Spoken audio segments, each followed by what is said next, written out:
बकवास है। देखिए ऐसा है, किसी और टाइम पे बुलाइएगा तो फिर हिंदुस्तान की या भारत की, भारत इस देश का नाम भारत, ध्यान रखना। इंडिया और हिंदुस्तान नाम इन्वेडर्स ने दिया है आपको। कभी 2500 वर्ष पहले अलेक्जेंडर जब आया तो उसने कहा इंडस सिविलाइजेशन जो है, उसके बाद जब दूसरे लोग आए, आपके देश का मूलभूत नाम है भारत। शकुंतला और दुष्यंत के प्रेम का प्रतीक भारत के नाम, भरत के नाम पर आपका देश है। किसी जगह तो एक रहो यार, नाम भारत है, हिंदुस्तान है, इंडिया है। सो हमारे ऊपर विदेशी इन्फ्लुएंस इतना ज्यादा रहा है। तो यानी रेलवे स्टेशन से लेकर जगहों के जो नाम बदले जा रहे हैं उससे आप इत्तेफाक रखते हैं? देखिए मैडम, बात ऐसी है कि आप जिस दिन विजेता होंगी, हर विजेता अपना नुकूत, अपने चिन्ह छोड़ के जाता है। जिस दिन आप नेता हो जाए, आपके हाथ में सत्ता आ जाए तो आप बदल दीजिएगा, कौन मना कर रहा है? जिस दिन आपके हाथ में सत्ता आ जाए, अमेरिका जहां जहां गया उसने चीजें अपने हिसाब से की हैं। ध्यान रखिएगा, ब्रिटिशर्स तो अभी कुछ साल पहले आए थे, उससे पहले मुगल आए, लोधी आए, पठान आए। जो जो विजेता बनेगा वो अपने चिन्ह, अपने इम्कानात, अपने नुकूद उन लोगों के ऊपर छोड़ेगा जिनके ऊपर उसने राज किया है। अगर आपके देश ने कहीं जीता होता तो मेडिसन स्क्वायर गार्डन पे माइकल जैक्सन और वो लेडी गागा का नहीं, पंडित भीमसेन जोशी का गायन हो रहा होता। आपने कभी कुछ जीता ही नहीं है, आपने कुछ जीता ही नहीं है। लेकिन आपके देश के अंदर बातें करने वाले बहुत सारे लोग हैं। आपके देश की वैज्ञानिक चेतना किसी से कम नहीं थी। वराहमीर थे, आर्यभट्ट थे, रामानुज थे, शंकर थे, सुश्रुता थे, चारवाक जैसे लोगों की विराट परंपरा रही है। लेकिन आपने उस वैज्ञानिक चित्त को, उस वसीयत को कभी आगे बढ़ाया ही नहीं। इसलिए जो कौम अपनी वैज्ञानिक चित्त को और वसीयत को आगे नहीं बढ़ाएगी, उसका हारना सुनिश्चित है। जिम्मेदार कौन है? जिम्मेदार हम हैं, जिम्मेदार मैं हूं, जिम्मेदार आप हैं, जिम्मेदार यहां बैठे हुए तमाम लोग हैं। जब तक ये देश कलेक्टिव रिस्पॉन्सिबिलिटी नहीं लेगा, इसी तरह से छोकरियों की तरह बातें होती रहेंगी, देश का कोई भला नहीं होगा। आइए गली गली, नुक्कड़ नुक्कड़ के ऊपर चर्चा की जाए कि हमारे पतन के कारण क्या हैं, क्यों लड़ते हैं। धर्म, जाति, संप्रदाय, अंचल, भाषा के नाम पर एक नहीं हो सकते। अरे कम से कम भारत माता के नाम पर एक हो जाओ, इतना कहना है।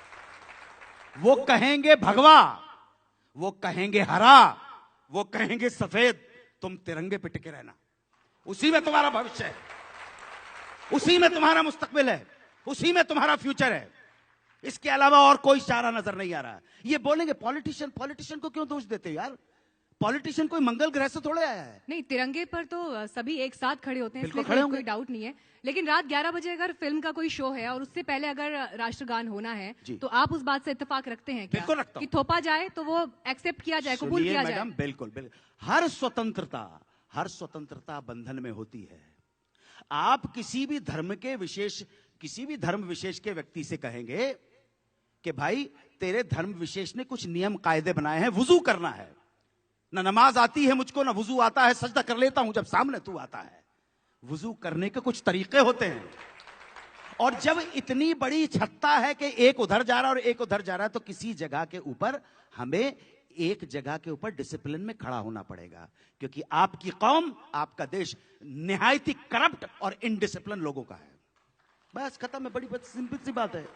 खड़े हो जाइए ना, आपको प्रॉब्लम क्या है खड़े होने में? मैं आपकी पर्सनल बात नहीं बोल रहा। लेकिन इसे नियम बनाया जाए। बिल्कुल नियम बिल्कुल नियम बनाया जाए, बिल्कुल नियम बनाया जाए मैडम। नहीं आना चाहिए, स्वतः ना है किसी के मन से। नहीं, स्वतः आपके मन में आएगा नहीं। स्वतः लाने होते तो आप ना शक से हारते, ना हूंठ से हारते, ना लोधी से हारते, ना पठान से हारते, ना अंग्रेज से हारते, ना मुगल से हारते। आपके अंदर है ही नहीं वो दम। और अभी जो आपको सोसाइटी में विभाजन दिखाई देता है, उसे आप कैसे देखते हैं? कौन सा विभाजन? विभाजन तो बहुत पहले से है भाई।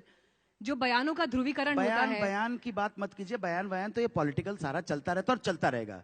आपको डलहौजी का नाम मालूम है? उसने तो क्लियर कट पॉलिसी बनाई थी, डिवाइड एंड रूल। तुम्हारा मुस्तकबिल वही है, फूट डालो और राज करो। ठीक है?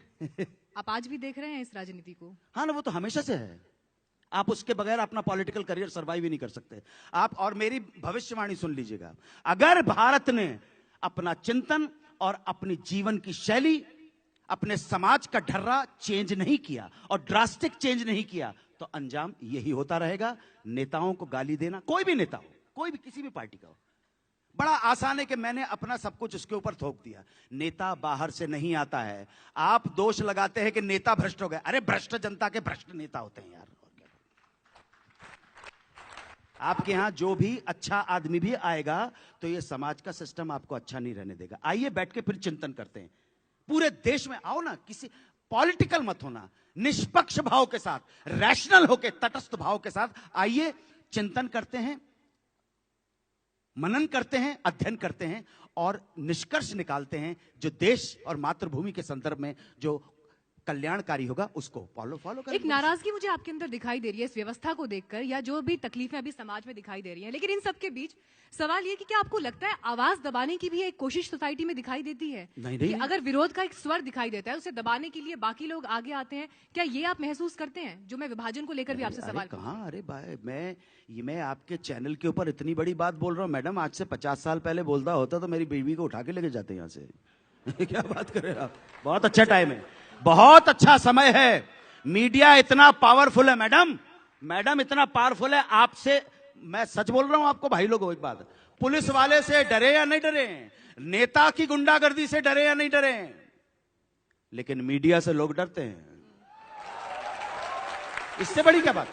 मीडिया इतना पावरफुल स्तंभ है, इससे बड़ी क्या? और ये कि आवाज दबाई जा रही है और उठाई जा रही है, बकवास है, इनमें मत पड़िए। अजब नहीं है जो तुक्का भी तीर हो जाए। ये शेर पॉपुलर मोरिटी का है, शायद मेरे हिसाब से आज से 30 साल पहले लिखा था उसने। अजब नहीं है जो तुक्का भी तीर हो जाए, 30 साल पहले का शेर है। अजब नहीं है जो तुक्का भी तीर हो जाए, फटे जो दूध तो फिर वो पनीर हो जाए।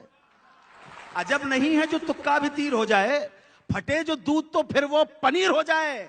और मवालियों को न देखा करो हकारत से, न जाने कौन सा गुंडा वजीर हो जाए। आज की बात, चलो ना, आजा, चल धन्नो। जी।